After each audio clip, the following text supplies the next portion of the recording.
Hey guys, welcome back to a brand new episode of the Football Suite Chat Show. I'm your host Leon, as always my co-host Richard, and today we announced a new member of the Football Suite team, Andrew. He's been a guest on previous shows. Want to say welcome to the team, Andrew. Oh, thanks a lot, guys. I'm really happy that I'm part of the team now. Definitely. This will mean that Andrew will be a regular on the shows. Right, but let's get into the topics. Our topics today are match analysis from the weekend's games, safe standing, it works in Germany, so why not England, customers not fans, clubs taking fans for a ride, and David Moyes at Real Sociedad, why aren't more British managers following that route and going abroad? So let's get into the first of the topics in the match analysis, and we'll start off with, I don't know, Swansea City at Arsenal. Sorry guys, I'll not tell you. There was a power cut at my house just after Sanchez scored. I didn't see it, sorry. That does seem fair enough. Well, I'll remind you. What happened was... Oh, no, it's all right. No, please don't. Yeah, why don't... You being the Arsenal fan, why don't you tell us what it felt like during that match? It felt exactly like... Has anybody watched the film Groundhog Day? It's exactly like that, by the way, just repeating... What was the thing about when you're going mad? It's the definition of insanity is doing the same thing over and over again. We're just seeing it again. It's defensive mistakes. And I want to make it clear, don't blame nobody at Arsenal. I don't think should blame Monreal for these goals because it's a player playing out of position. So, yeah. But I mean, it's just, in all fairness to Wenger though, I think it's harsh everyone having a go at him, saying that he should have made changes after the first goal, because who would have predicted that the next attack Swansea would have scored, if you know what I mean? I think that... Yeah, and also you've got to remember, you don't have to make substitutions. You know, substitutions are there for if you want to make a change to your team because you're unhappy. You know, you don't have to make a substitution for the sake of making a substitution. And to be fair, nobody saw Swansea coming back into that match. But yeah, that's exactly it. I mean, don't get me wrong. I mean, Swansea were good that game, and like Arsenal never had a full grip on it. But I think because Arsenal had scored at a time when no one was too sure where the game was going. I think that's when a lot of teams thought, well, if you look at someone like Chelsea, if Chelsea went 1-0 up in Swansea away in the complete same situation, Mourinho would have just said, right, defence, let's get the 3 points, and you'd go back with a win. Yeah. Yeah, I totally agree with that. And also, it's not been a good time for Arsenal at the moment. You know, you could just see this happening on the cards. You know, the minute Swansea scored, I thought that they might get back into it, and you never used to think that with Arsenal. What do you feel, Richard? Yeah, I just think that let's just go back to the same situation with Arsenal. They've never really had a world-class goalkeeper. To be perfectly honest with you, the free kick, I mean, it's a great free kick, don't get me wrong, but you'd expect a 6-foot-plus goalkeeper to be able to keep that out from the distance it was. He didn't seem to hit it at pace. He didn't fly into the back of the net from where it was. And I just don't know. It's just, until Arsenal really, they've got the... I mean, look, they had David Seaman, who's probably one of the best goalkeepers in football at the time. But you wouldn't ever really associate any Arsenal goalkeeper as being world-class, as someone that you could get into any team in world football. No, and you definitely. look back through the goalkeepers that they've had, they don't move on to bigger clubs. They always go to... the smaller teams or lower leagues or a smaller team in Spain or wherever it may be. They never seem to have that world-class goalkeeper, and they've not had a world-class striker since Henry, really. Because even when he was there, let's be perfectly honest, Van Persie was world-class, but when he was at Arsenal, he hardly ever played. He was always injured. Yeah, that one season where where you thought, blimey, if this guy had been fit for the last 5 years, Arsenal could have dominated English football for a while if this lad would have been able to keep himself fit. And also, especially at that time when they had like Nasri, Fabregas, Van Persie and Walcott all playing at their best, That could have been a very good force. Adebayor and Van Persie, at Arsenal, Adebayor was frightening. Yeah. And if they could have had both of them playing week in, week out, Arsenal probably would have. It wouldn't have made any difference how many goals Arsenal have conceded, because they'd have probably scored 5 or 6 a game. Yeah, the way them two were playing at one point individually. But also, I think the Swansea match really proved another thing we said on the show not that long ago, where it's injuries. Monreal having to be played out of position to accommodate injured players, and Vermaelen in that team. It solves the problem, but you get rid of Vermaelen, you get rid of Sanger, and you're trying to shuffle around players to fit roles, and then the players that you're shuffling around, they get injured, so you're really left in a big predicament. And I think Arsenal fans are realising this, and then there's the split between the fans now. There's the big group that want Wenger out and the big group that want him to stay, and it's causing quite a ruckus, as it were. I think as soon as Swansea scored, you knew the game was only going one way, and that was Swansea to go on and get 3 points. Again, I mean, I didn't see the whole game. I've just seen the highlights, and I've watched different clips and things. But again, I mean, Danny Welbeck was non-existent. He had that. See, that's what I disagree with, actually, because I think Danny Welbeck did a perfectly good job as what he is in his ability, as in the sense that what he was doing. But Danny Welbeck's been bought as a striker, and when was the last time he put the ball in the back of the net for us? That's what I mean. That's what I'm thinking. I don't think he was bought as in a 20-goal a season striker. I think he was actually bought as kind of a knockdown person to Alexis Sanchez, because if you watch the game and you watch Danny Welbeck, that's exactly what he was doing. He was jumping up against the defence. Yeah, definitely. I agree. I watched that match and I didn't think he'd played that bad. I didn't think he played the role of a striker, but I don't think he played bad. I mean, there was the runs he was making, they did seem to be very good, but he didn't have the end product. I mean, there was one like chance he had where he went straight at the keeper on the far and the near post, where he should have gone to the far post, and if he scored that, I think that's game over. Yeah, but I know what you mean. Yeah, and if he would have took the striker's instinct there and then finished that, but then you look at Sanchez's goal, and that was a magnificent play from him. That's what I mean. I mean, if you watch that, he starts that attack off, yeah. And he's like runs up with the ball, he keeps up with play, and he does a great pullback for him to score. So I think them two could actually become quite a good, not striking partnership, but maybe just a centre of the field, just let them two do what they do, and Arsenal could end up having some goals this season. Yeah, definitely. I don't think anybody, though, was expecting, when Danny Welbeck went through on the goalkeeper, nobody was expecting him to score. Nobody was expecting that to go in the back of the net. And that's the problem, is you've got a striker there that he gets himself into those positions, he does the dirty work, so to speak, the holding the ball up, the knockdowns, the flick-ons, the pulling the ball back, and he's got the ability, but when he gets in that position to stick the ball in the back of the net, you're not 100% convinced that this guy's gonna put the ball in the back of the net.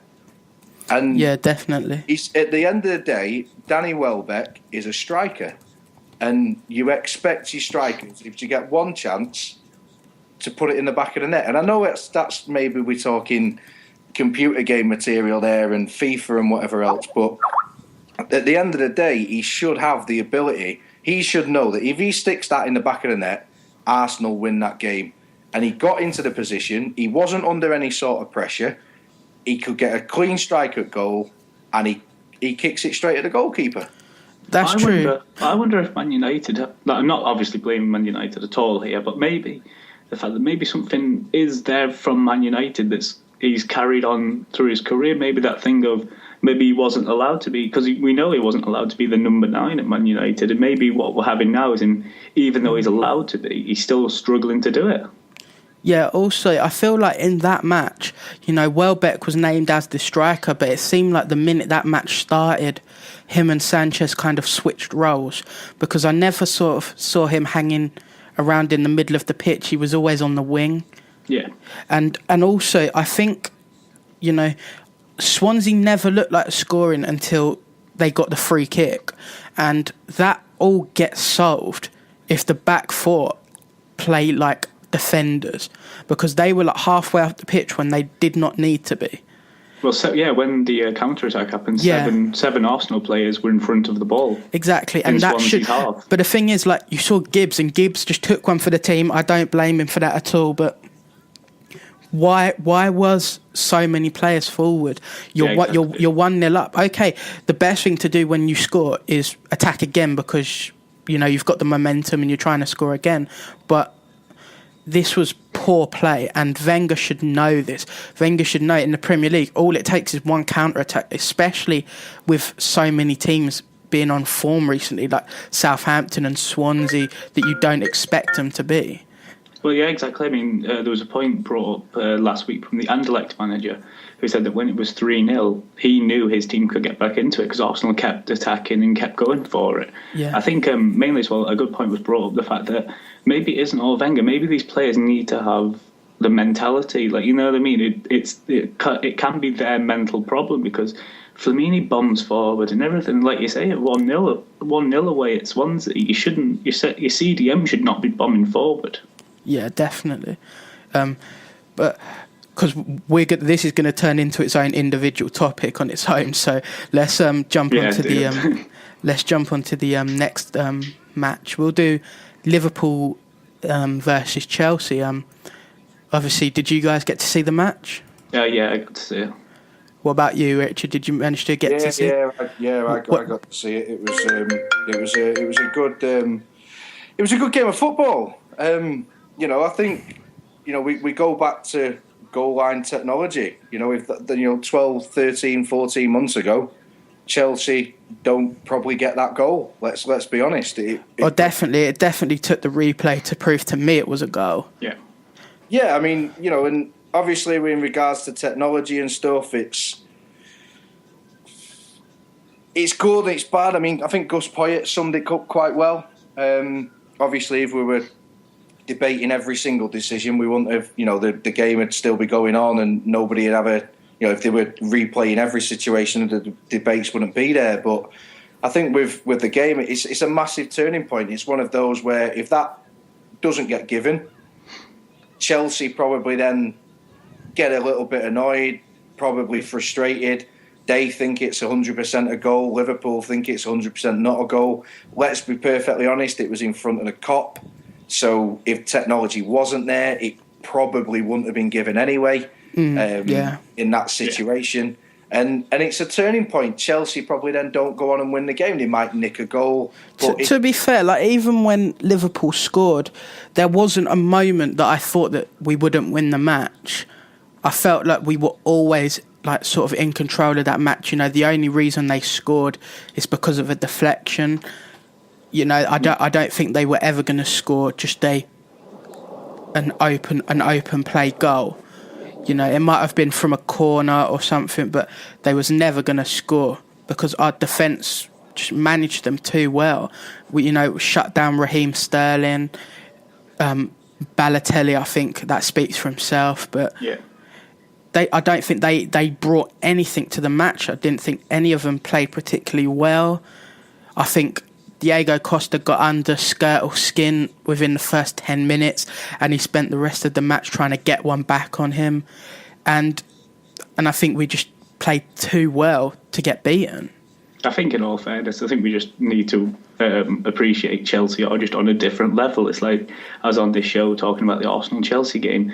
Your defence is just on another level. It's not the fact that the other team are bad, it's the fact that you're actually making them look bad. The defence is just nobody.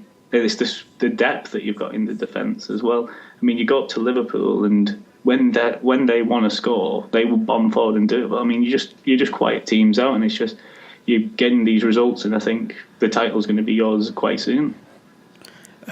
Fingers crossed. Crossed. But okay, let's go on to the next match. QPR Manchester City. What did you guys think of that result? I thought it was a really good game just for an entertainment point of view. I think they both played. Both teams played quite well. Sorry, I think probably the best player of the match that I saw was actually Richard Dunn. I mean, I think he played really well. I think he must have been up for it considering he was playing his old team. But I think I really like. I think Charlie Austin did really well as well. The fact that because he got a couple of goals denied off him, unfortunately for him. But I mean, then goes up and scores another. I think also that match really showed how good Sergio Aguero is on his own. You know, I don't think he needs... I think if David Silva plays in that match, I think they storm him, but it shows how good he is as an individual because they were just knocking the ball long to him and he was getting them. You know, he's just such a good player, and I think if they don't have him, they don't get the draw, personally. I just think in that game, again, it's a completely different game of football.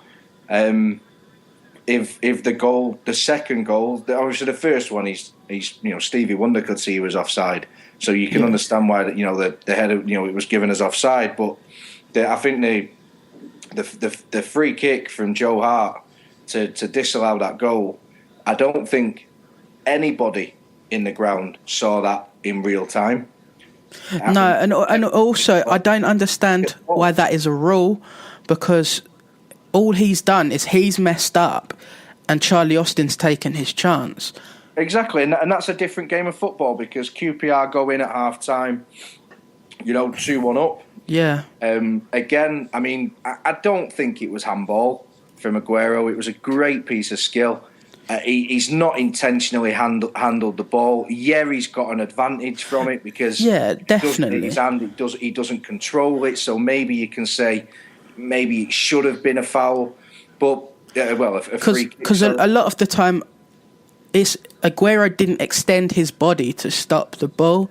Aguero just stayed still and the ball touched his arm. Like, it's not like he, like Diego Maradona, actually deflected the ball with his hand, but. They say about all this like handball and stuff like that, but things look 10 times worse when Sky Sports do their slow motion replay. In the match, all you would have thought is just it touched his body. I think these like real slow mo replays, so you can watch it in glorious HD, look 10 times worse than they actually are, like with tackles as well. I think that's the thing. I mean, obviously in real time. I couldn't see in real time where the handball came in, But as a referee, you've got to look at a player's reaction around play. Now, not one of those players is going to try and con the referee that he's handballed it. In that situation, the goalkeeper and the defender, all they're thinking is, I've got to win this ball, I've got to block this shot, I've got to save this. Not, right, okay, he's kicked the ball, let's pretend it's hit his hand and we'll appeal for it and hopefully we'll get a free kick. No, exactly. The referee and linesman have surely got to have a bit of common sense about them and think, well, hang on a minute, these players both know that if they stop an appeal or if they try an appeal or they lose concentration, Sergio Aguero's going to put the ball in the back of the net. No player would do that if there wasn't a handball in that situation. And also, it's exactly the same as when a player's clear on goal and a player tackles him, because there's no reason for that player to go down unless something's happened. Exactly. And the referees seem to consistently get these things wrong. Going back to the Arsenal game, Gibbs, stupid, shouldn't have done it, but I can see why he's done it, but surely as an intelligent player there, he must think, as it stands right now, just past the halfway line, if I bring him down, I'm last man. I'm getting sent off. Yeah. Kieran Gibbs has got a bit of pace behind him. So why not try and chase back, hope that one of the other defenders gets back alongside him, and then brings him down on the edge of the box. I mean, personally, from a defender role, I can understand why Gibbs done it, but also there was still quite a way for the other guy to run. He's still got to get past Chesney and score, and I didn't even know who the guy playing was. So you don't know if he's a good goal scorer or he's just going to put it in row Z. Yeah, but he did have pace though, the guy who Gibbs was chasing. He'd already beaten him on the turn. That's why I think Gibbs did take him down. Yeah, true. That is true. Right, let's the next match we'll talk about is the someone who was there, Man United Crystal Palace. What did you think of the match, Richard? Oh, it was quite possibly the most boring game of football I've ever seen in my life. But 3 points. But 3 points is 3 points. But let's be perfectly honest: the attacking lineup that Manchester United had in that game, Crystal Palace came to defend. They didn't come to attack. They had that one opportunity where Campbell puts the ball over the bar when it's a defensive mistake, and they came to play on the break. Hopefully catches on the break, or maybe get a free kick or a corner and maybe score from a set piece. Manchester United from 3 years ago would have had that game wrapped up by half time. It would have been 4 or 5, 6-0 that game. But we were lucky. We were lucky to beat them. You know, apart from Luke Shaw in the first half, I can't remember really a clear-cut opportunity for us. Luke Shaw's run from the halfway line, who I thought incidentally had probably the best game of his Man United career so far, which isn't too much to shout about. He's only played about 4 games, but never mind. And, you know, I think the thing is with Manchester United at the moment, maybe Man United fans won't like me saying this, but I go week in, week out, and I don't understand the hype behind Adnan Januzaj. I really don't understand the hype behind him. He looks like a boy playing a man's game. Yeah. He gets pushed but also, off the ball, I think he gets bullied. He did absolutely nothing at all in that game again on Saturday. And yeah, maybe Juan Mata playing on the right wing isn't going to be the best solution for everybody. But Juan Mata's got that little bit in him, that little bit of skill, that little bit of talent, where he can make a difference. He can pick out that pass, or he can whip the ball in, or he can do what he did and score from 25 yards out. You know, but Januzaj offers absolutely nothing to Manchester United at the moment. Now, I'm not saying he's not a good player. Because he's a perfect example of a young player who's gone from the under-21s into the first team, and he's being asked to be a player he isn't. You know, you need to develop. He needs to go out on loan to a championship team, to a League One team, and get kicked about for 90 minutes for 12 months and toughen up. Yeah, there's no point bringing in a player who's going to play the odd few matches for, you know, what? Let's say he'll play 15 matches this season or something.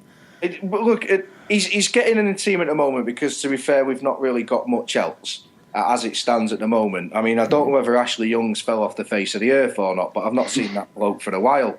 I hope he's okay. Get in contact with us, Ashley. If you're all right, mate, just give us a call. But it's like, he just, for me, I was at the Sunderland game last season, Sunderland away, and to be fair, the first goal's quality strike, but 9 out of 10 players would have put that in the back of the net, and the volleys is a piece of genius. It's superb. But barring that and his little bit of skill at Old Trafford against West Ham, where he left James Collins for dead. I think James Collins' mum's still looking for him at the minute, to be perfectly honest. But other than that, he's not done anything else. But when he drops down into the under-21s, he scores hat-tricks and he's the world's best player. It just shows the difference in class between the first team and the under-21s. And also, there's also a lot of Football Manager fans that go to the matches and think that they know everything. You know, they think that just because they've won the league with Hull on FIFA, that they can make decisions that the other managers can't. And believe it or not every player who's amazing in under-21s football is going to become a star. You know, a lot of them need a good few years to develop even into a good player. And if he went to Nottingham Forest and became a first-team player there on loan, that would be a hell of a lot better than coming in and out of the United squad into the under-21s every week. Definitely. I mean, I don't think it would be worth sending him to somebody in the Premier League. I really don't. I think he needs to go down to the Championship or even down into League One, and he needs to play football against men and stand out. Have that bit of confidence where he can maybe take a few players on and look like a world beater. But certain times during the game, he's going to get booted up in the air, and he needs to toughen up because he was the weak link on Saturday. Every time the ball went to him, he either lost it, gave it away. His crossing was terrible. His positioning was terrible. It was shocking. The minute he goes off the pitch and Juan Mata comes on, the game changes and Mata drills one in from 25 yards out, which granted got a deflection, so maybe he wasn't going in if he didn't get the deflection. But then he hits the shot and he hits the inside of the post. It's unlucky that doesn't go in. But you kind of knew when the ball went to Adnan Januzaj, nothing was going to happen. But when it went over to Juan Mata, he had that intelligence to slow the play down, take a player on, cross it, pass it. He's got that intelligence. And at this moment in time, Januzaj's got all the ability in the world. Don't get me wrong, he's a quality player. But he isn't week in, week out first team football in the Premier League. Yeah, it's as simple as that. Yeah. Right, let's get on to our first topic of the episode. Safe standing. It seems to work in Germany, so why could it not work in England? Guys, what do you think of this topic? I think, I completely agree. I think it can work. I think we really, really have to approach this topic with a lot of sensitivity. Obviously, as you all know, with the incident, what we all know about, and obviously, I think safe standing, as you completely say, works perfectly in Germany the way they've done it. I mean, you look at that. You look at the wall at Dortmund. I mean, that is amazing, isn't it? When you see all them stood up, but they also have seats. That's what I mean. When they play Champions League football, they actually install the seats. Yeah, and also, I think obviously there's been tragedies in the past, and nobody wants to see that again. But I think it's also about health and safety. You know, if these things are assessed and things are done properly, then that doesn't happen anymore. Yeah. And I think that solves a lot of the issues. And I can understand from people from that incident that don't want it because they don't want that to happen again. And it also brings back unhappy memories. But, you know, if something's been further developed and it's been proven that it can be safe, then I don't see the issue with it. It'll never, ever, ever be introduced in this country. In the top flight divisions, it will never, ever be introduced. And for one simple reason, and it's nothing to do with the Hillsborough disaster. That was a tragedy that wouldn't have happened for certain elements of it, let's be honest. Certain elements of what happened that day wouldn't have happened if it was policed right, if there was enough stewards and things. You know, that was a tragedy that nobody will ever forget. And that's not a one-off incident, but go to 2014. There are too many idiots at football matches. You go to any ground around the world, and there's always a group of lads that have been in the pub since 10 o'clock in the morning. They're idiotic. They're there to either cause trouble, or they're there just to maybe not purposely go out and cause trouble, but it'll be. There's too many idiots that go to football matches. It's as simple as that. And they can't. This country cannot run the risk of something like that happening again. And the thing is, of this day and age, if you go back to the 90s, to the 80s, the 70s, you know, there wasn't as many families going to football.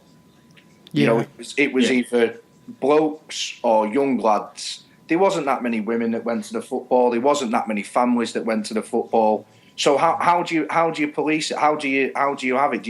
Can you say, right, sorry, love, you can't go in that section because you've got to stand up. You can't take your kids in there.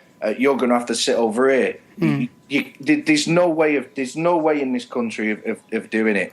And if they bring it in, whether it's safe standing, whether it's the seats that can fold down, I've seen some clippings of railings that have got the seats already folded up, so if you want to sit down, you can fold the seat down if you want. You know, I've seen, and it's a great idea and it's a great concept. But I think with the tragedy that happened with Hillsborough, there would be too much risk in this country, and there's too many idiotic people that would cause a collapse of a row of lads, or it is just that there's too much risk in it, I think, in this country, and there's too much fear that it might happen again. Yeah, I do agree with that statement, but I also believe that, you know, there's a reason why there's family sections, and, you know, there's a big difference. You know, not all of Dortmund's ground is that stand-in, and people that want that particular atmosphere go to that particular stand.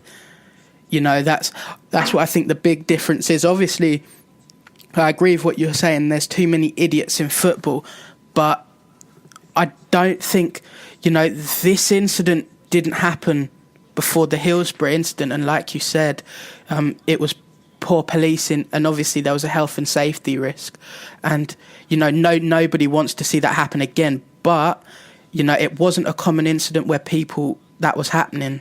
But the thing is with this day and age, what you've got to look at as well, if you go back to the 70s, the 80s, the early 90s, you know, there wasn't that many season ticket holders. I mean, look at the upheaval that's been at Old Trafford, because they moved long-standing season ticket holders from a certain part of the ground so they could accommodate a singing section. Can you imagine? Can you imagine if Manchester United turn around next season and say, right, we're going to bring in safe standing? The only stand that they could use that in is the Stretford end. Can you imagine how many people that have had season tickets in the Stretford end? 85-year-old bloke, a woman that's been going for the last 50 years, a dad that's finally got his son who's turned 8 or 9 a season ticket, to be told, sorry guys, you're going to have to shift out because this unless you want to stand up for 90 minutes, and your little lad's probably not going to be able to see. Sorry fella, you're 84, you can't stand up for 90 minutes. You're going to have to go and sit in a different part of the stadium. There'd be too much upheaval in this country, and when it comes to that, I mean, we went months and months and months of backwards and forwards with the club about moving long-standing season ticket holders from one part of the ground to another, and purely to accommodate something that we thought was ridiculous, but the club thought it was a good idea. Yeah, that's this. You know, maybe they might bring it in, maybe they might look at it at some of the grounds, but, you know, I personally, I sound quite negative about this, to be perfectly honest. Personally, my point of view, I think for the atmosphere at a football ground, bring it back. Bring standing back, bring chanting, you know, the stood up chanting. You can't really get a chant going while you sat down in your seat. You have to stand up. Yeah, but also I definitely agree with what you're saying, as in, you know, people like the children wouldn't enjoy it and stuff like that. But I also think there's a reason, you know, the children never used to go previously like it was now, but I think children are going now because it's more of an entertainment factor instead of what it's known for, as in football. You know, football was always meant to be a working man's thing. It's turned into the theatre. You know, you pay for your seat, you sit down for 90 minutes, then you go. You know, if you want to do that, watch it at home. Yeah, definitely. And I just feel like people moan about atmospheric games, but then will happily sit in a family section. The atmosphere at grounds these days, and this is, and I'm talking more here the big clubs, because when you go to a Crystal Palace away or a QPR away, or you go to Burnley or Leicester City, you know that these don't get me wrong, they're great for the game and stuff, but there's too many day trippers. There's too many people that just come to the game, go to the Emirates or go to Stamford Bridge or go to Old Trafford. Tourists. Just as a tourist. We're in Manchester this weekend. We've got a ticket. We'll fly over from China, or we'll fly over from Japan, or we'll fly over from India, and we'll go and watch the game for a day. You know, don't get me wrong, they're great, they're fans, they're passionate, they're coming over, but that's why the atmosphere at football stadiums isn't as good as what it used to be. Is because it's commercial, like you say, it's the theatre. It's like when you go and watch, a Peter Pan or something. It's like going to the theatre. Yeah, it's as simple as that, and that's why exactly. But also the clubs really have to be blamed for this. I know someone who has a season ticket in the Matthew Harding lower at Stamford Bridge, and if you've been to Stamford Bridge, you'll know that all you do in the Matthew Harding lower is stand, and to pick out people who stand would be impossible. And he got banned from going to the Champions League semi-final against Atletico Madrid because he was standing. What is the point of punishing passionate fans? I mean, if you've threatened to do something to a steward, then okay. But, how can you be punished for just standing? It's ridiculous. If you're in the family section and there's a group of children and you're standing in front of them for 90 minutes, completely understand it. But you've gone to a specific stand for a reason. People don't want to sit in the West Stand because they know it's boring. People only go over there if they want to sit down and be quiet and read a book. But that's the point, and that's the point. It may be not, the fact that he's standing up, but it's the fear. It's the fear of stewards. I've actually been a steward. I've been a steward at football grounds. I've been a steward at concerts, at events, sporting events. I've done it, and they drill into you as a steward, day in, day out. This happened at Hillsborough. This happened at this ground. This happened here. People standing up, it's bad, it's bad, it's bad. Tell them to sit down. Anybody that you see stand up, tell them to sit down. And it's the fear. And I just don't think if you have a whole section of fans stood up for 90 minutes, the stewards are going to be on edge. They're going to think, what's going to happen here? Are they going to be able to police it? Are they going to be able to honestly stop people? I mean, I see it at Old Trafford on a week-in, week-out basis of fans doubling up and going through the turnstiles. When it gets busy on the turnstiles, they must be on a home game. There must be easily 10 stewards on each turnstile section at Old Trafford. Anyone that's been to Old Trafford, there's about 4 or 5 turnstiles in each section. And there's usually about 6 on the outside making sure everything's fine, and there's about 4 or 5 on the inside making sure people have come through. But you see it. You see a young lad go through the turnstile. You see him distract the steward on the inside. A guy stood behind his mate, pressed up against him. He puts his season ticket through, and they both come through the turnstile. Now, that's one guy. That's one extra guy that when there's not enough seats for him. But if a row of lads are stood all together, you can't tell how many people are supposed to be stood there, sat down, whatever it may be. Yeah. So are they going to be able to honestly police it? Are they going to be able to stop 10, 15 fans coming through on one section when they shouldn't be there? And that's the issue that they're going to have. They already have it week in, week out at every football ground around the UK. And I'm not just saying this happens at Old Trafford. This happens everywhere you go. I've seen away fans do it. United fans do it at away grounds. Double up and get in for free. If they've got standing in an entire section and it starts being a comfortable thing of getting through 2 or 3 people at a time, it'll happen again.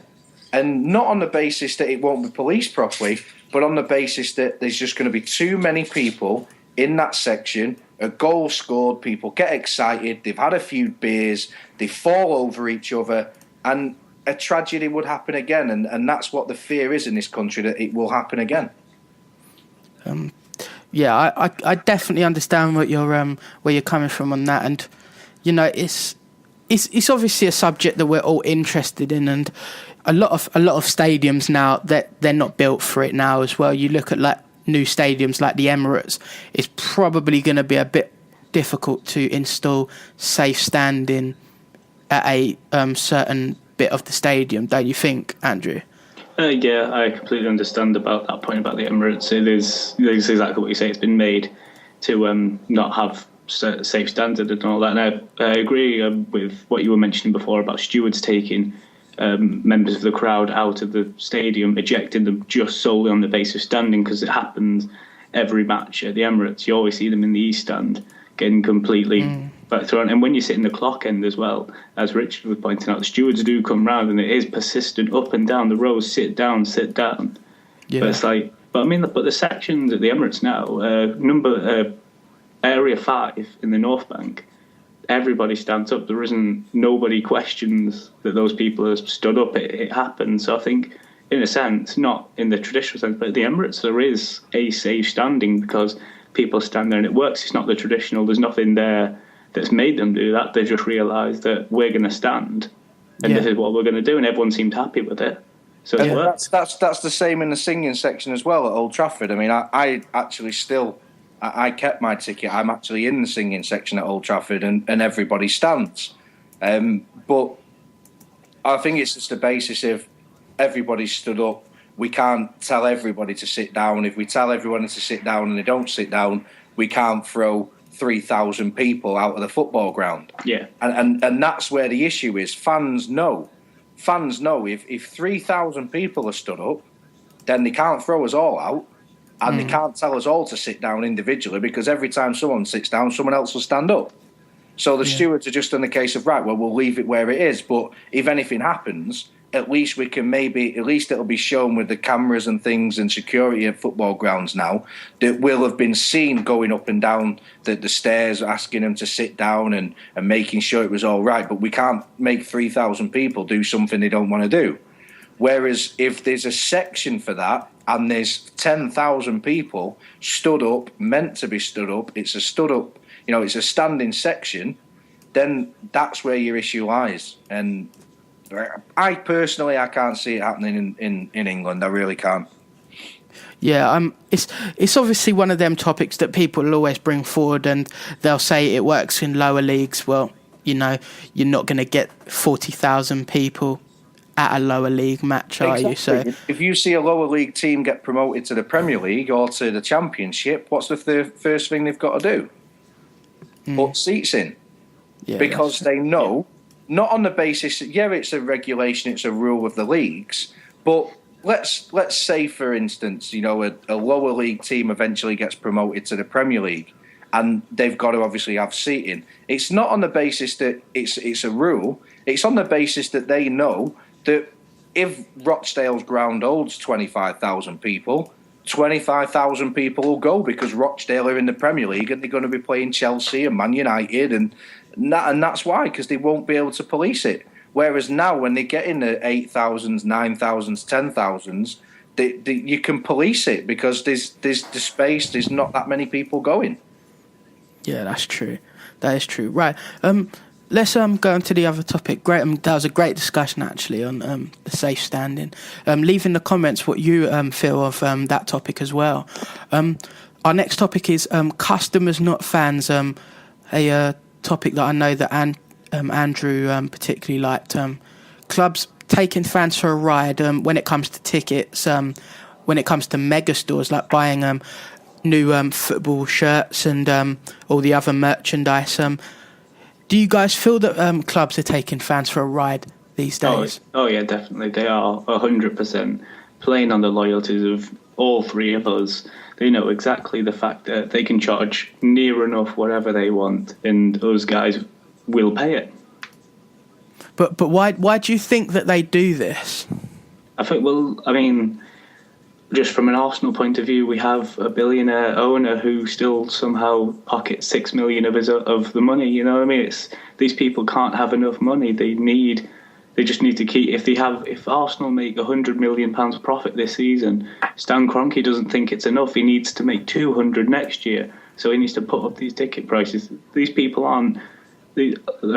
Abramovich at Chelsea's all right because he looks at Chelsea and says, I want to win trophies. Same with Man City. Whereas Arsenal, it's profit margins, it's real economics in the club, and it's whatever makes the money makes the money. It's like all the people point out. Gary Lineker, I think, pointed out a few weeks ago that ticket prices should be the cheapest they've ever been in England, and yet they're now the most they've ever been. I mean, with Arsenal, the way they make money, no one should pay to get into the Emirates, and yet season ticket prices are the dearest in Europe. How does that make sense? But also, do you think that it's just exploiting what they can? Do you think if fans stop that, then they would stop doing it? But no, I'm sorry, Richard. Stop doing it, are they? Look, like it goes back to what I was saying previously about the atmospheres in grounds. It's on the basis that there's day trippers coming to the football. Now, for a child at Manchester United. So I mean, I know what I was like when I was a kid. I wanted the shirt, I wanted the socks, I wanted the shorts, I wanted name and number on the back, I wanted badges, I wanted a ball. I wanted everything, shin pads, you name it, I wanted it. And kids no different these days. For a child, if a child and his father goes to Old Trafford and goes into the megastore and buys a home shirt, shorts, socks with 20 Van Persie on the back or 10 Rooney on the back with the badges on the sleeves, it's £100. But you can go to Sports Direct and get it for 60. Yeah, but also when you look at the merchandise that's there, you know, it's copy and paste from the season before. And I mean, I quite like the Adidas kits because I always feel like they're a little bit improved. But with the Nike kits, you know, it's like they use one template for each team.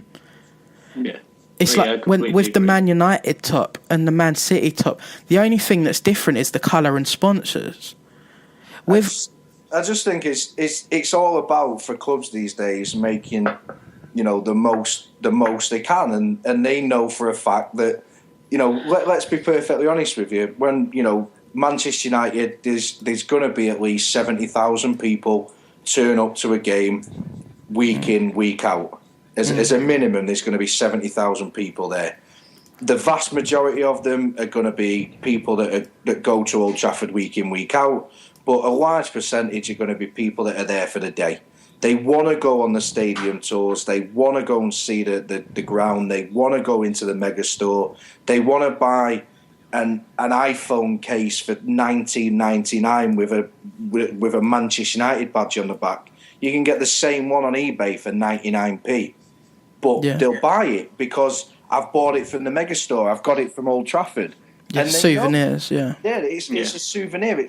It's no different, completely going off, you know, sports topic, but it's no different with service stations on motorways and garages that charge extra and more for a Mars bar or for a Burger King because they know that somebody who's driving to London from Manchester, they've got no option. They have to stop at the service station. They have to pay £2 for a bottle of water instead of 69p. Yeah, and it's because they feel they have to do it. You know, service stations. If somebody drove up to a service station, if everybody went into a service station and didn't spend a penny, they'd start bringing the prices down. If everybody went to Old Trafford and stopped buying a Pete's cheese and onion pie, who's Pete, by the way? Who is he? I'm paying £6 for Pete's pie, and it's not even nice. You know, £6 for a pie and £12 for a drink and a pie and a packet of crisps. If fans stop paying that, they'd have to bring the prices down. But they know that fans will pay it. But also, I think I totally agree with that, and also we've got to look at the situation of when we go to matches and stuff like that. We're not seen as fans, we're seen as customers. They sold us the ticket, we've gone to see the match. Where we should be seen as the loyal customers that go every match, you know, we're not. We're an entity. We're someone who's paid the money for the ticket, end of. So, say if I've been going every match for the last 4 years, it doesn't matter to them if I don't go one match. No, look at the United fans a few years ago with Fulham. Fulham charged Manchester United fans for an away ticket. I think it was £20 more than they charged every other club for a ticket. So every single United fan that went, however many it was, 3,000, 4,000 United fans, all decided that when they got into the ground, they weren't going to spend a penny. Yeah. Did Fulham care? Did Fulham go, oh, maybe we'll have to drop the prices of tickets from now on for United fans? No, they didn't. Because they knew that maybe 3,500 people had agreed not to spend any money in the ground, but I guarantee you people did. Oh, of course they did. Oh, yeah. And also, when you're locked into a venue, it's like when you go to cinema, it's like when you go to see a music event. You've got one option, and it's either you go in there, you don't get anything, or you go in there and you use their services. That's why when you go to like airports, they've targeted specific companies because they know that they can earn money. You know, it's the reason that how things work, and it's all about how much money things can make. And you know, it's annoying because you spend so much money going to the football and paying for the ticket to then get shafted while you're in there. But it's the maybe going back to the point as well with a standing situation.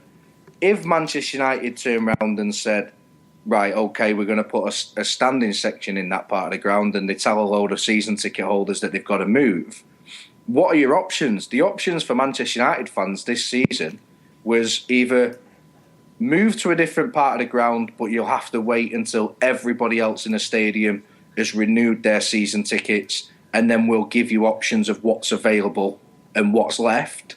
Mm-hmm. Or you can stay in the standing singing section. Now, they were your two options. If you didn't want to wait and renew your season ticket after everybody else had and be given, you know, the top tiers of the ground or a seat on your own when you go with your dad or your mates or whatever, or you stayed where you were, or you simply didn't renew because they knew that somebody else had taken that ticket. Yeah. And if fans turn around and go, we're not paying these prices, we're not coming, we're not paying £1,500 for a season ticket, we're not paying £50, £60 for a Champions League game, when it's no real difference than paying 45, 30 quid for a Premier League game. I mean, let's be perfectly honest with you, unless it's you're playing Barcelona, Real Madrid, I'd begrudge paying £50 to go and see Manchester United play a team of farmers in a Champions League who have got lucky. But I pay £39 to see Manchester United v Chelsea. Yeah. But if I complain about it, it's fine. Don't worry about it, because somebody else will have your ticket. Somebody else will pay it. Yeah, it's true. What do you think, Andrew?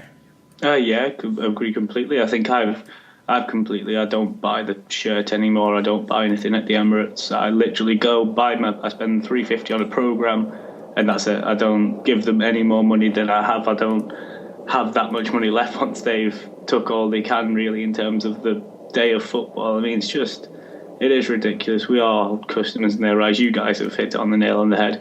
You don't turn up, they don't care. They'll give your ticket to somebody else, or in the case with you as your season ticket holder, you've already paid your money. So they don't really, they're not that bothered. And like you say, day trippers as well. If they could, if you could turn up, not turn up, sorry, they'd take your ticket and sell it to them, even though you paid for it. Just on the basis of day trippers, I'm going to put this out here because this is a personal opinion of mine, and I hope to God, with the fact that I'm speaking to a Chelsea and an Arsenal fan, you both feel the same. What is the deal with half and half scarves? No, don't get me started on half. I think they should be illegal. Put it that way. Who wants a Manchester United and Liverpool scarf? Who? Oh, yeah. Tourists. Who wants one? Tourists. That's all I can think. It's that for me. I'm going off topic here, but half and half scarves, day trippers, and half scarves. If I ever saw one of my friends with a half and half scarf, they wouldn't be my friends. Number one, they wouldn't be my friend, but he'd probably wake up at his next birthday. I'll be perfectly honest with you. A half and half scarf. Who wants a half Manchester United? What Arsenal fan wants a half Arsenal, half Spurs? Exactly. Who? But the thing is also, I don't like it when you see fans with just normal scarves when they buy them for certain matches anyway. I could understand if you were in the Champions League final and you wanted a Chelsea Bayern Munich scarf because it's memorabilia. But if you're going to see Chelsea Stoke and you've got a scarf, you know, either you've never been to a Chelsea match, or it's a special occasion. But what why? Special occasion do you want a Chelsea versus Stoke scarf? No, What all I'm saying is special first. All I'm saying is like maybe first time going or something like that. But no, I could. Take a picture in the ground. Don't wear an half and half scarf. No, I agree with you. I don't understand it anyway. But I just it's one of them annoying things. Who wants anything that's got Stoke wrote on it? No, not even Stoke fans want that. Still beat Spurs. Fair point. Right, let's get on to the next topic. Sir David Moyes at Real Sociedad. Well, he's said today, he's come out this evening, hasn't he, and said that he hasn't agreed anything. They've been a bit premature. Oh, apparently that's the latest I've heard. That he's that Real Sociedad have been a little bit premature, and he's not actually agreed anything with them as of yet. They've got a deal in principle. Moyes has apparently come out here saying this was at 8 o'clock. David Moyes has not signed a contract to become the new head coach of Real Sociedad, Sky Sports understands. They're understood to have been a bit premature in their announcements that the former Manchester United manager has signed an 18-month contract with them. The deal. Well, to be fair, if you have a manager like David Moyes, you probably want to get that in straight away so nobody else steals him. If I was David Moyes, I'd be swimming to Real Sociedad. Yeah, definitely. Because let's be perfectly honest with you, number one, let's get that out there straight away. Number one, he's a great manager. What he did at Everton he's second to none. And I don't think any Everton fan should ever have a bad word to say about David Moyes. The disrespect that Everton fans shown him last season at Old Trafford was diabolical, because what he's done for that, if it wasn't for David Moyes, Everton wouldn't be in the Premier League. That's true. They would be another Leicester City. I know they're back in the Premier League now. They would be a Coventry City. They'd be a Notts Forest. They'd be messing about in the League Ones, in the Championships, maybe getting promoted, then getting relegated. They wouldn't be where they are today without David Moyes. So, number one, he's a great manager. But also, we always had to remember, and we spoke about it for years, like, obviously not us two, but we spoke about it for years, that whoever took over from Sir Alex Ferguson, that's one hell of a job. And he was just unlucky that, you know, that he didn't realise how difficult it would be. It was a hell of a job to take over, but did Manchester United, as in the board, not the fans, but did the board, because let's be perfectly honest with you, for a good 7 months, the fans were behind David Moyes, week in, week out. They were behind him. They were singing his name. The atmosphere last season at Old Trafford was second to none for a very, very long time at Old Trafford. Did the board really back him? Did the board back him? I think the board knew they maybe made a mistake.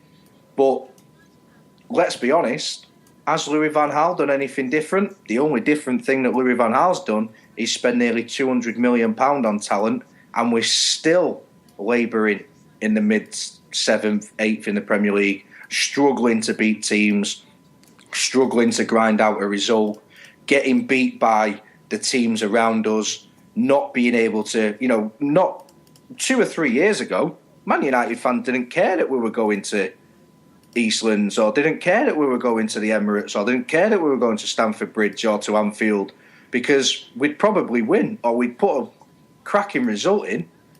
Yeah, and also I think people are forgetting. I don't know if you guys remember this, but if he doesn't go to Man United, he goes to Tottenham.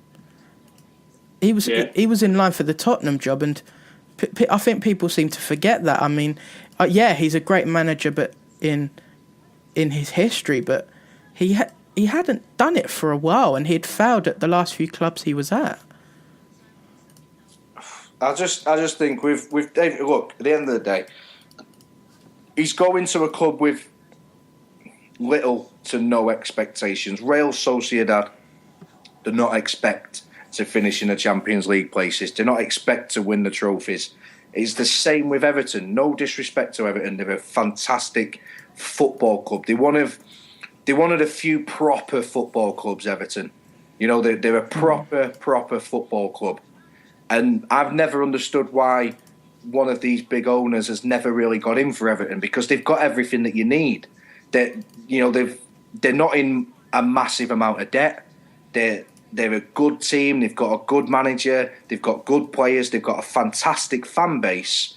All they need is that, if you think about it, if they get a rich owner in, a billionaire owner, the lure of playing for Everton would be fantastic for some players, because they've got that in them. But he's going to a club that's not expecting much. So if he keeps him in La Liga, it's a blessing. He's done a good job. If he can get him into the top half of the table and get a few results here and there, he'll be doing a great job. Do I think he'll do a good job in Spain? No, I don't, because he's not got the Spanish mentality. If any manager that's gone abroad, and you think about any English manager that's gone to Spain, they've not done well. But why do you think that is? Because we don't have the same mentality as they do. Not just on the basis of playing football, but it's a different way of life. Can you see David Moyes having a siesta? He did for a few times at United last year. Yeah. I think he was asleep for most of the 8 or 9 months he was at Old Trafford. But let's be honest. He's going to have to have a lot of factor 50 for a start. He's going to have he'll look great in a sombrero.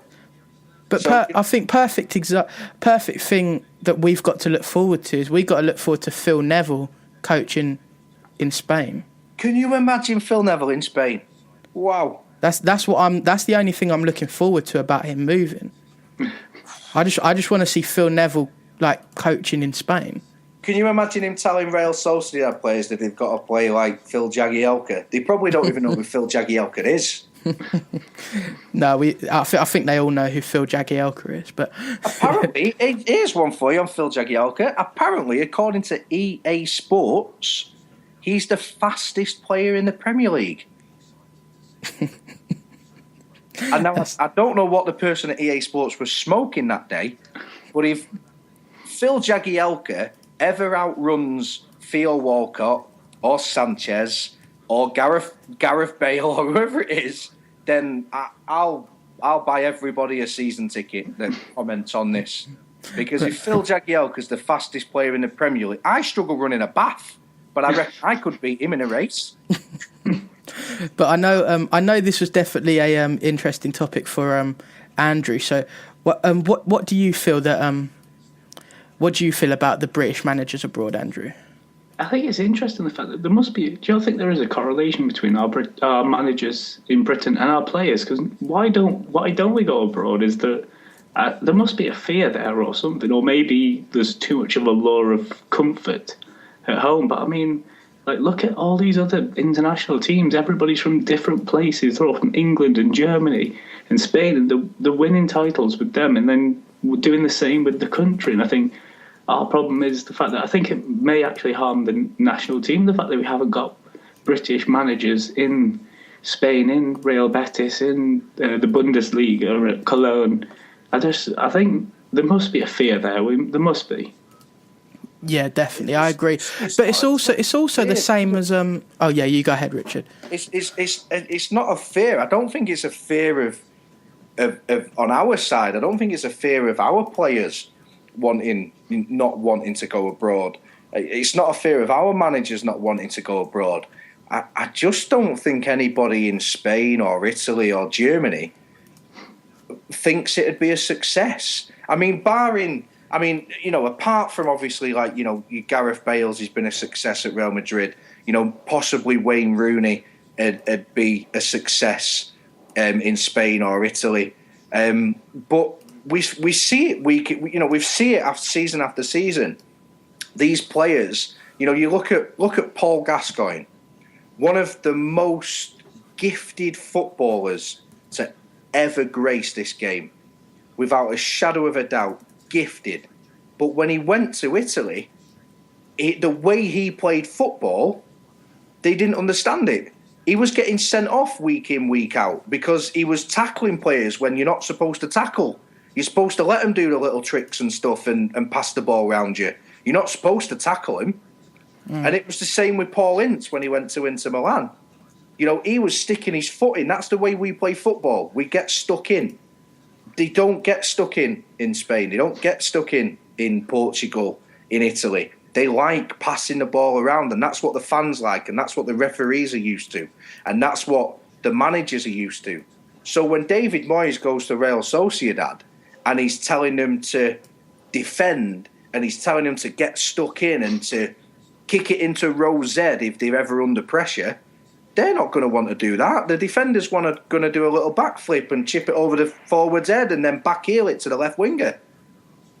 Yeah, but isn't that what we want, though? We want them to we want our British managers to go over there to understand their mentality. We don't want David Moyes to go over to Sociedad just with a British mentality. We want him to go over there and adapt his skills and become half and half. So then he comes back here to St George's Park and goes, right, come on, all these young managers from England, this is how they do it in Spain. And then he inspires people to then send them off, and then it just becomes a ripple effect. And also, yeah, I agree with that. But you also look at the players' perspective. There's no English players playing abroad, and you definitely see that when it comes to World Cups, because a lot of players who play in the Premier League can suss out how the English national team's going to play, because it's English manager, it's the Premier League players, and they can see exactly how they're going to play because they see it week in, week out. People only know how Messi, Ronaldo play from TV. They don't experience it through that. So when you come up against these players, it's completely alien, because the only experience they know from them is where they played, where they've watched the La Liga on Sky. Yeah, exactly. I think it'd be, I'm hoping in his first interview he puts on a Spanish accent like Joey Barton. Joey Barton did, and I forget the manager's name now. What was he called? He was Man United. Steve McLaren. Oh. Steve McLaren had his fake Dutch accent. That was genius. If David Moyes wants to warm to the Spanish media, he has to speak with a Spanish accent. He has to throw in a couple of Spanish words while he's talking English, just to mix it up a little bit. Yeah, but what the funny thing was when Joey Barton done it, the French media didn't think it was anything bad, but it was all the English media that were laughing at him. It was genius, absolute genius, for Joey Barton to do that. It was brilliant. And look, at the end of the day, will David Moyes be a success in Spain? Only time will tell. But he's going to have to win the league with Real Sociedad for people to stop talking about him being a failure at Manchester United. And I think we know that's never going to happen. It's never going to happen, but he's got to do something, which I am surprised he's gone to Real Sociedad. I'm surprised he's gone there, because it'll only be a matter of time, should I say, that Daniel Levy sacks another manager. It's only going to be a matter of time before another manager of the Premier League is sacked, or a manager of a Championship club is sacked. And I think he'd have done a lot better for himself. He'd have stayed in England, he'd have stayed with an English team and got some success in this country, because all the work he did at Everton, all the hard work, all the success was all undone with 8 months of an absolute nightmare at Old Trafford. And if he goes to Spain and he has a nightmare 6 months and gets sacked from there, is that David? I mean, look at managers like David O'Leary. David O'Leary gets Leeds to the semi-final of the Champions League, and he's talked about as the next best British manager. He's in line for the big jobs. He goes over to Spain and fails, He's not been a manager since. Chris Coleman did the same. Went over to Spain, failed. He's not been the same manager since. You know, and that's the thing. Is he going to go over there and be a success? Is he going to go over there and be a failure? Whatever he does while he's in Spain, God help him, because if he fails at this, he's going to struggle getting a top football team to want him to be their manager. Yeah, but it's also, you got to remember, Roy Hodgson's failed miserably a lot of times, and he still managed to get jobs. So, but Roy Hodgson, that's the difference. Roy Hodgson in other countries was as a success. Yeah, he's in other countries. In Italy, he was a success. He won things.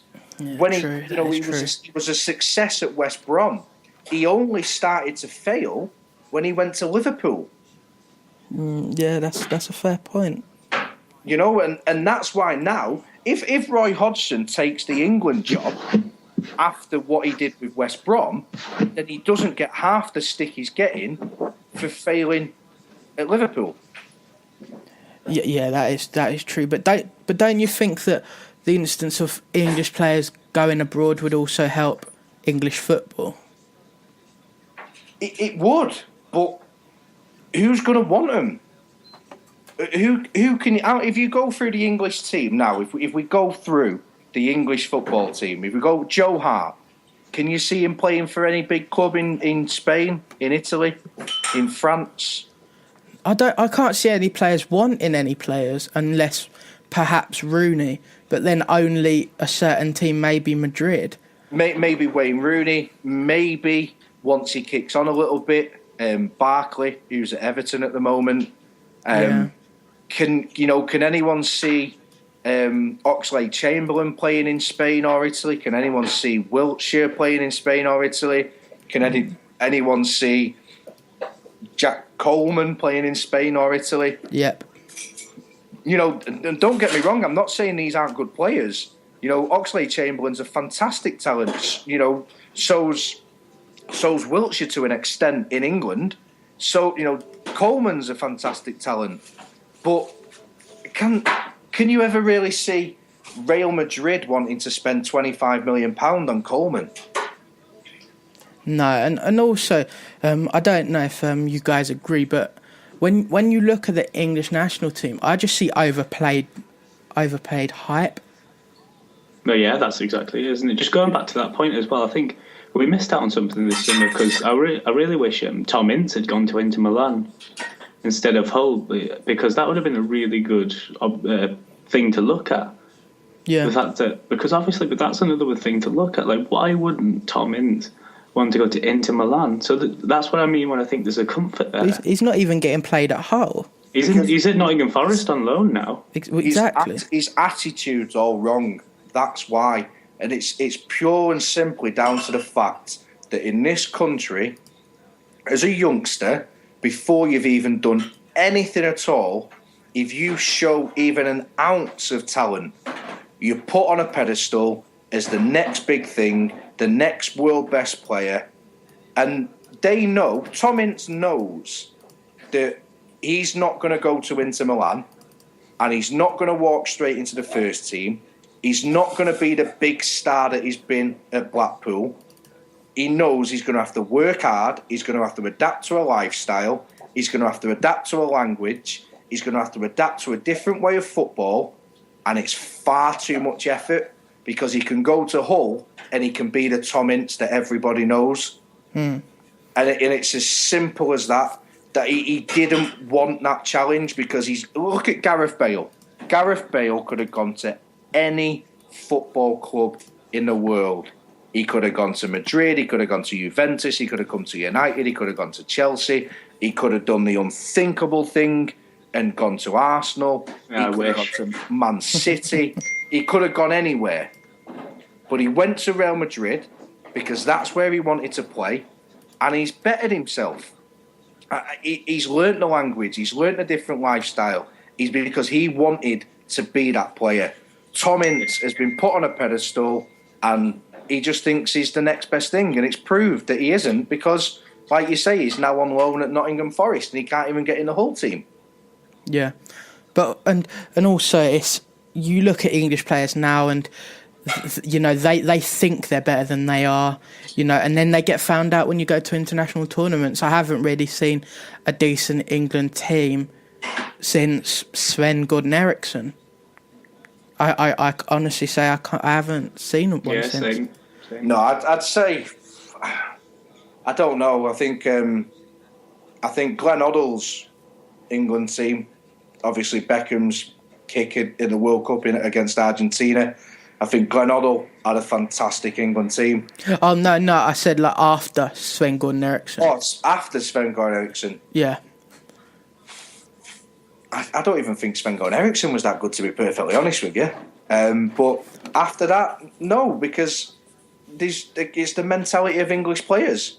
And at the end of the day, why would an English player want to perform week in, week out when he's getting 150 grand?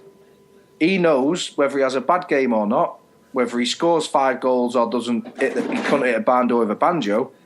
He's going to get his 100 grand, he's going to get his 60 grand, he's going to get his 80 grand, whatever he's going to get.